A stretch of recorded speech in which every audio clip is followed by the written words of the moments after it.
demander à Serge Morvan, Alain Pomely et Didier Casas de nous rejoindre, s'il vous plaît.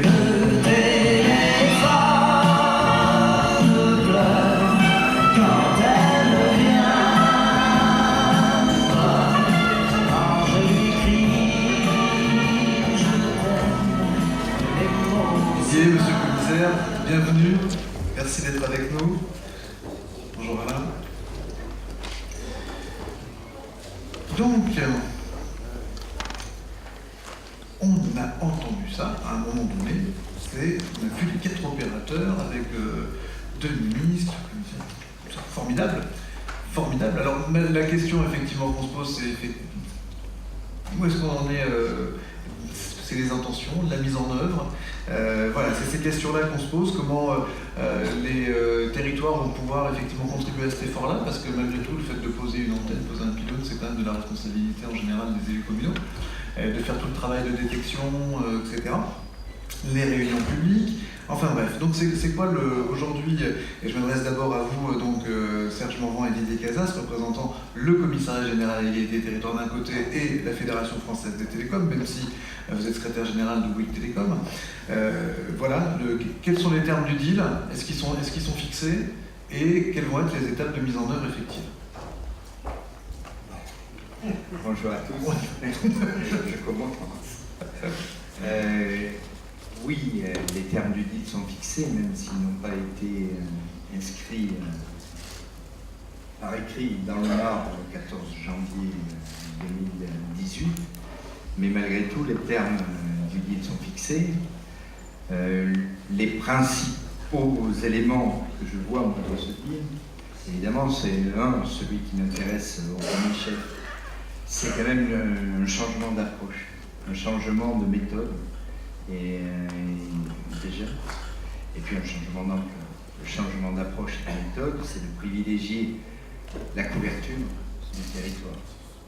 Et c'est de privilégier évidemment l'égalité ou la cohésion du territoire. Parce qu'avant, on privilégiait quoi? On a des populations. Pardon. Avant, on privilégiait parfois des approches économiques qui ne sont pas forcément compatibles avec la couverture de tous les territoires. D'accord. Donc ça, c'est un premier élément, ce qui n'empêche pas évidemment de garder en tête tous les déterminants économiques qui sont très importants, évidemment, pour arriver à ce que ça marche. C'est pas ce que j'ai dit, parce que c'est une question de priorisation et pas une question de substitution. Et donc, ça, c'est le premier élément qui, évidemment, en tant que commissaire général à l'égalité des territoires, mais aussi, d'ailleurs, mais on en reparlera un autre moment, en tant que préfigurateur de l'Agence nationale de cohésion du territoire, des choses qui m'intéressent, évidemment, au premier chef, et dans le cadre de la cohésion du territoire.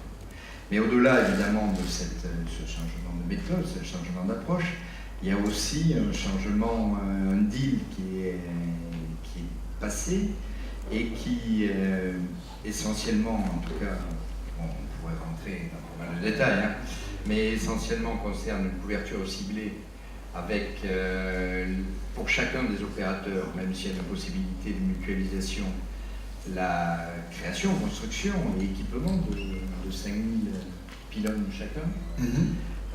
Alors avec un échéancier, évidemment, qui est un échéancier de à peu près 600 à 800 sites par an sur les prochaines années. Sur combien d'années?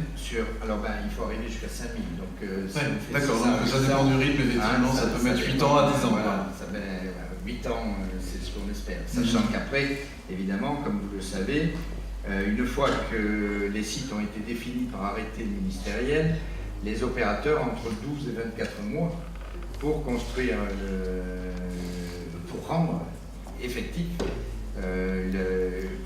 l'équipement.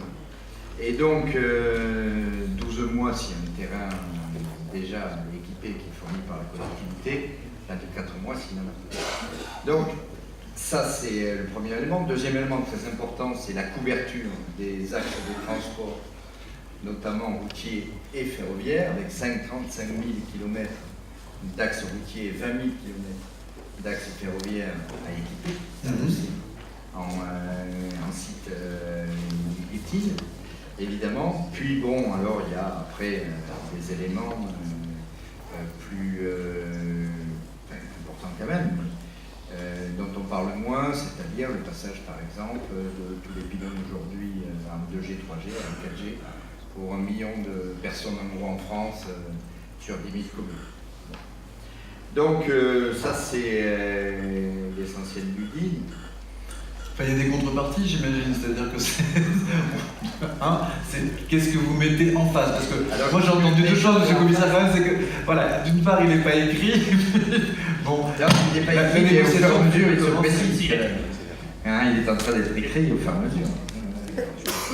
Bien sûr, pour compléter, Didier. Merci. Alors, simplement, sans bien sûr paraphraser ce qui vient d'être dit, moi je voulais simplement indiquer deux ou trois choses de façon synthétique sur la position des opérateurs, membres de la fédération. C'est 3 opérateurs nationaux sont membres de la fédération, le 4e ne l'est pas, concernant ce New Deal. Ce qu'a dit le ministre tout à l'heure en introduction de cet après-midi est très important. C'est effectivement un accord qui est nouveau dans sa philosophie. C'est-à-dire que, grosso modo, on dit pour la première fois aux opérateurs, bon, écoutez, au lieu de verser le produit de vos redevances pour les fréquences au budget de l'État, cette fois-ci, vous allez garder cet argent, et cet argent, vous allez l'investir directement au profit de la couverture des territoires. Alors c'est pour ça que Julien de Normandie a dit tout à l'heure que la discussion avait été franche, mais en même temps franche. C'est qu'au fond, naturellement, il s'agissait de savoir quel était le montant dont on parle, puisque c'est de l'argent que nous n'allons pas verser à l'État, mais que nous allons investir. Évidemment, la tendance de l'État, on le comprend, était d'avoir une vision élevée de ce montant, et la tendance des opérateurs, effectivement, était d'avoir une vision un peu plus basse de ces montants. On s'est mis d'accord, a été assez rapidement, parce qu'on a très bien négocié les uns les autres et qu'on avait la volonté commune d'avancer. Donc c'est une évolution de philosophie. Après, c'est une évolution de braquet. Je vais vous donner juste un chiffre, parce que là on a parlé, le commissaire général l'a dit à l'instant, de tous les objectifs, la 4G, 75% fin 2020, 100% fin 2022 pour les zones blanches, les axes de transport, tout ce qui est indiqué, le guichet pour le dispositif de couverture ciblée, toute une série de choses extrêmement importantes. Mais que vous ayez en tête peut-être un point de synthèse. L'ensemble de l'effort de couverture spécifique déployé par les opérateurs dans le cadre de ce programme, c'est environ, tout compris, 10 à 15 000 sites mobiles supplémentaires. Pour vous donner une idée, 10 à 15 000 sites supplémentaires, c'est l'équivalent d'un petit réseau mobile supplémentaire en France. En clair, c'est comme si on rajoutait en fait un 5e opérateur mobile en termes de nombre d'antennes. D'accord ? Donc, ce que je veux simplement indiquer, c'est que les programmes zones blanches, il en existe dans ce pays depuis assez longtemps, mais là, cette fois-ci, on passe à un braquet un peu différent, puisque sur l'étendue de ce programme, en fait, on va déployer un nombre d'antennes équivalent à ce qu'il faudrait faire si on ajoutait un opérateur mobile supplémentaire. Voilà. Donc, ça donne une idée, je crois, quand même assez peut-être concrète de ce qu'est ce programme d'investissement. Alors, ça a été dit, hein, on a effectivement un échéancier. Les engagements que nous avons pris, ils sont écrits. Ils sont tellement écrits d'ailleurs que si nous ne les tenons pas, on se fera taper sur les doigts et assez sévèrement. Et nous l'avons voulu comme ça.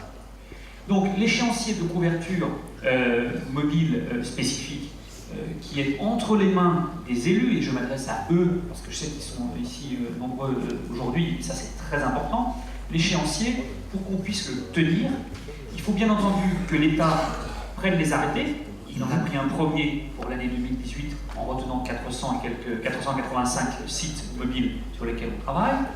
Mais il faut aussi, et ça c'est très important, mais il faut aussi que, bien entendu, il y a un deuxième arrêté qui soit pris pour la fin de l'année pour arriver à l'objectif des 600 sites de 2018, puis des 700 de 2019, puis des 800 de 2020.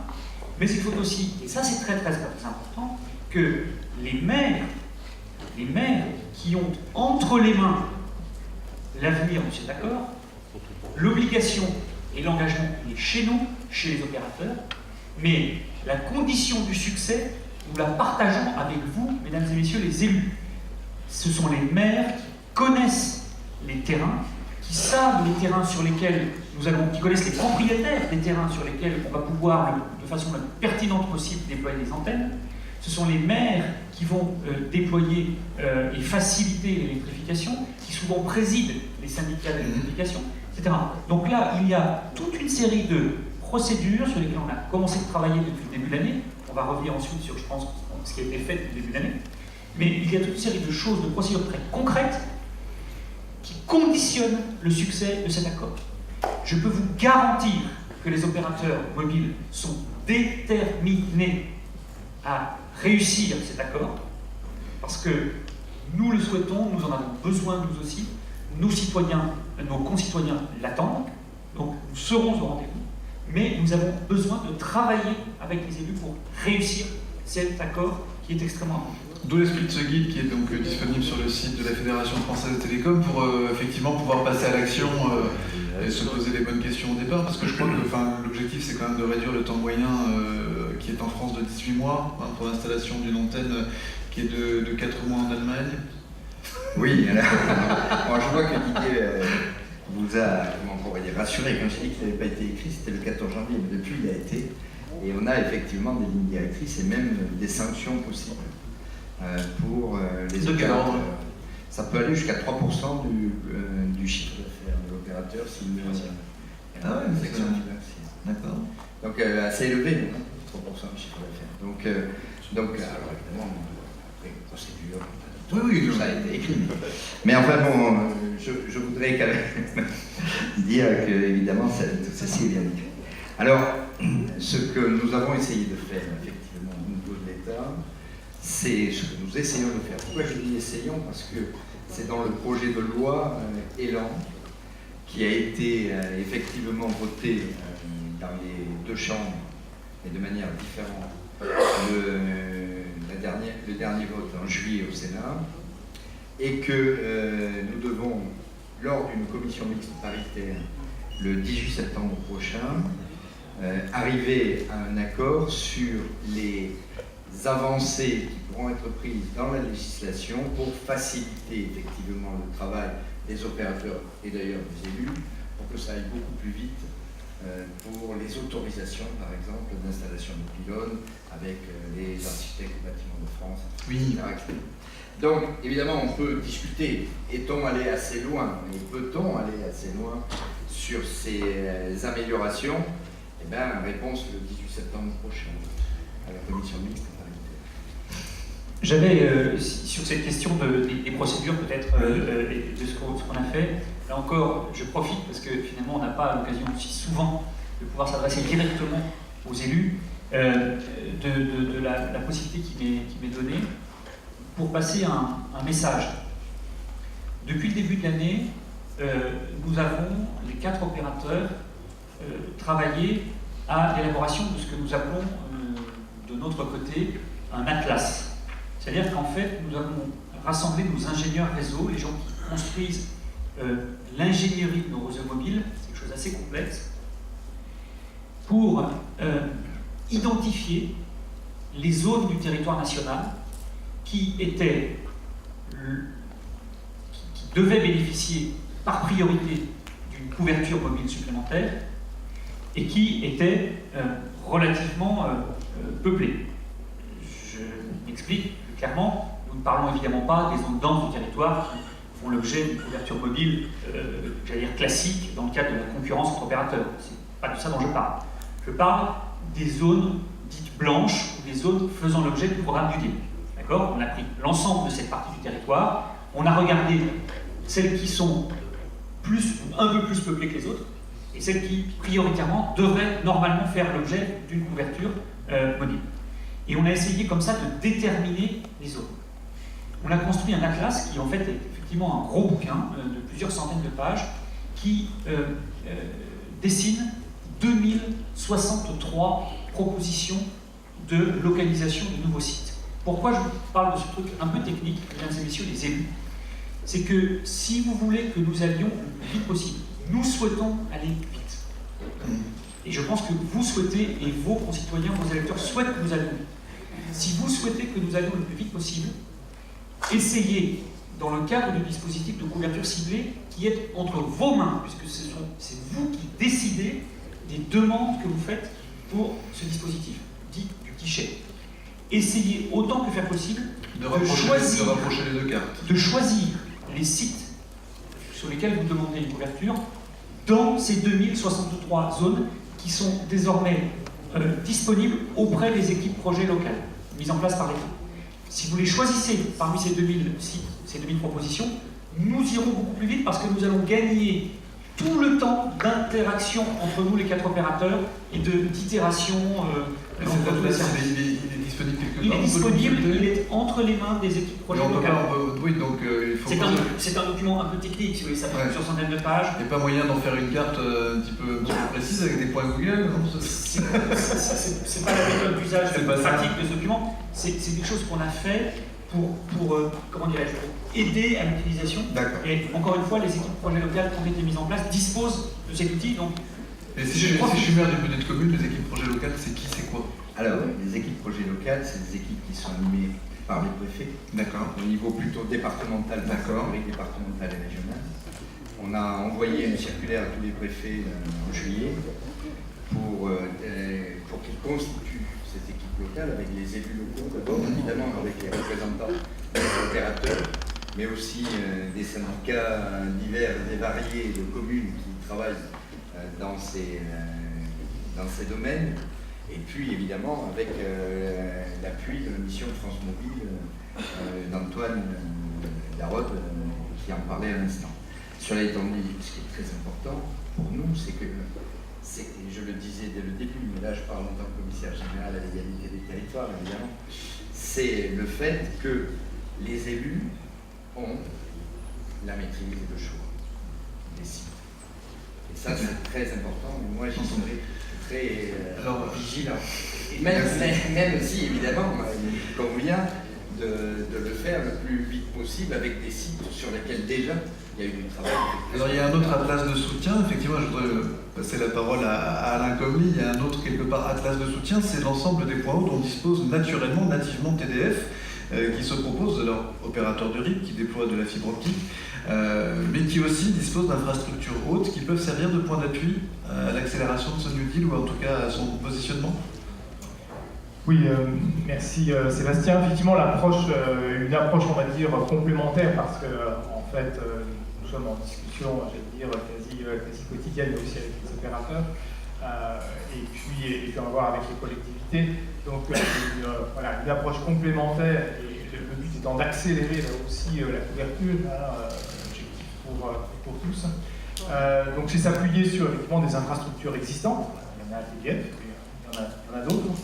Alors plus particulièrement en fait notre rôle TDF, nous sommes un opérateur d'infrastructure. Alors on a beaucoup parlé de RIP, là on sait bien ce que c'est en infrastructure fibre, en infrastructure télécom finalement, sont les pylônes, on va dire les sites, les pylônes simplifiés, ou la mise à disposition finalement de points hauts avec les infrastructures qui conviennent.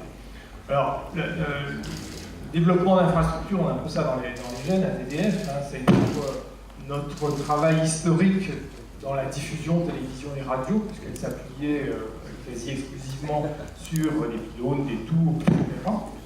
Et puis qui progressivement, fin des années 90, s'est étendu à l'hébergement finalement d'opérateurs télécoms, en ayant les opérateurs télécoms de l'époque, et puis au fur et à mesure des nouveaux. Et puis, entrer effectivement dans les RIP l'année dernière en complément. Donc un travail de toute façon avec les opérateurs, bien entendu, avec une position qui est celle d'un opérateur d'infrastructure, de neutralité, d'ouverture à l'ensemble, et en profitant d'une présence territoriale finalement historique de notre métier. Alors ce sont des métiers justement bien spécifiques, la recherche de sites, la négociation de sites, la discussion effectivement avec les collectivités, et puis s'appuyer sur de la modélisation radio, un domaine d'expertise qu'on connaît bien, je veux dire en complément ou en parallèle effectivement des opérateurs ici, de façon effectivement à montrer l'intérêt effectivement de tel ou tel site. Et puis derrière, notre métier, c'est de faire de la réalisation, de conception-réalisation de pylônes et d'exploitation. Alors notre parc, effectivement, à TDF, c'est les grands ordres de grandeur. On a 7000 pylônes exploités, tous en France, 6000 toits terrasses, ça c'est assez récent, que l'on exploite, que l'on met à disposition au travers de GO. Et puis, très important, un contrat très important l'année dernière, négocié avec Gares & Connexions, c'est que nous avons maintenant la maîtrise effectivement des 3600 gares de tout le territoire, qui sont des points de vie ô combien importants et qui pourront permettre, je pense, là aussi de déployer quelques points. Alors nos réalisations au travers de ça, c'est-à-dire l'avant New Deal déjà, c'est qu'on avait décidé d'accélérer effectivement le programme pilote parce qu'il y avait un besoin, parce que certains opérateurs, je veux dire, encore une fois, on travaille avec les 4, alors plus ou moins en fonction historiquement, il y en a qui ont eu des développements historiques, qui ont eu besoin. Il y a des plus récents qui avaient besoin de plus de développement d'infrastructures. Donc on a construit l'année dernière une centaine de nouveaux sites. Cette année, ça sera de l'ordre de 500 sites. Vous voyez, donc c'est une capacité industrielle importante. On sait que finalement, là on vise cette année 600 sites. Ce sont des pylônes alors on aperçoit peut-être sur cette carte qu'on a beaucoup déployé aussi le long des lignes ferroviaires à la demande effectivement des opérateurs. Il y a eu quelques belles opérations le long des lignes LGV notamment, mais on s'attaque aussi aux lignes TER ou Intercités. Tout ça était effectivement là aussi avant New Deal. Et puis, ce que je ne sais plus si ça a été cité, mais il y a un petit peu d'indoor aussi dans l'accord New Deal. On a fait une très belle réalisation là, qui va venir être effective en septembre, c'est le métro de Rennes, qu'on le couvrira et qui sera ouvert avec les 4 opérateurs. Voilà. Donc ça c'était l'avant New Deal. Et puis effectivement, qu'est-ce qu'on propose pour compléter ce dispositif et pour toujours accélérer? La carte de gauche que vous voyez là, qui est juste pour vous donner une importance, c'est un exercice de modélisation qu'on a fait. Alors on n'a pas la même finesse, bien qu'on ait beaucoup d'éléments effectivement techniques à disposition au travers de la NFR, de l'ARCEP, etc. C'est de regarder par rapport aux trous de couverture un petit peu qu'est-ce qu'on pouvait utiliser de nos sites qui aujourd'hui ne seraient pas utilisés. On trouve un ordre de grandeur là aussi de 2000 sites, c'est pas forcément les mêmes, c'est l'ordre de grandeur qu'il faut retenir, de 2000 sites existants qui pourraient servir, si on passe à la diapositive d'après, on a fait un zoom sur un département, c'est celui de la Haute-Loire.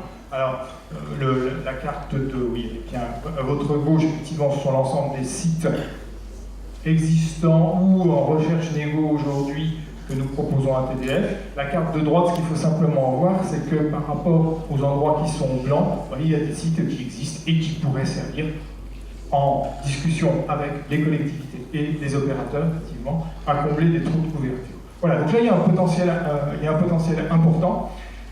Finalement, notre proposition, c'est dans ce dispositif de discuter avec les collectivités, d'offrir là aussi nos services, effectivement, de façon à ce que vous puissiez, soit au travers du département, soit au travers des communes, soit avec les associations de maires, différents partenariats, parfois choisir à la fois, toujours avec les opérateurs, les couvertures qui conviendront, qui auront été validées, mais qui pourront permettre peut-être de réduire significativement, puisque tout ce délai va nous amener dans les 2026, plus encore compter le temps de réalisation, donc à un délai assez important, d'accélérer toujours cette couverture qui est un élément tellement important aujourd'hui, effectivement, pour l'ensemble des territoires et des concitoyens. Voilà, donc c'est ainsi qu'on se propose de participer très activement à l'effort collectif à cet effort collectif du New Deal. Merci beaucoup Alain Comely. Le mot de la fin pour vous, Juliette Jarry, parce qu'aujourd'hui sur ce volet mobile, comment la région agit-elle et comment prévoit-elle d'agir de manière concrète? Alors déjà, je retiens 3 choses importantes, très importantes de ce qui a été dit. La première, c'est que la coordination est un facteur clé de succès dans ce New Deal.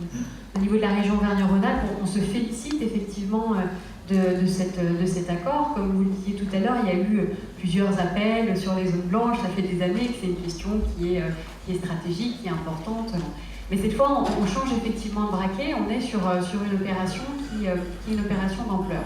elle ne peut réussir qu'à condition qu'il y ait cette coordination à la fois entre les différents échelons territoriaux, c'est-à-dire entre l'État, la région, les départements, les EPCI, mais aussi effectivement avec les acteurs extérieurs, avec les syndicats d'électrification. Je pense que ça fait vraiment partie des facteurs clés du succès.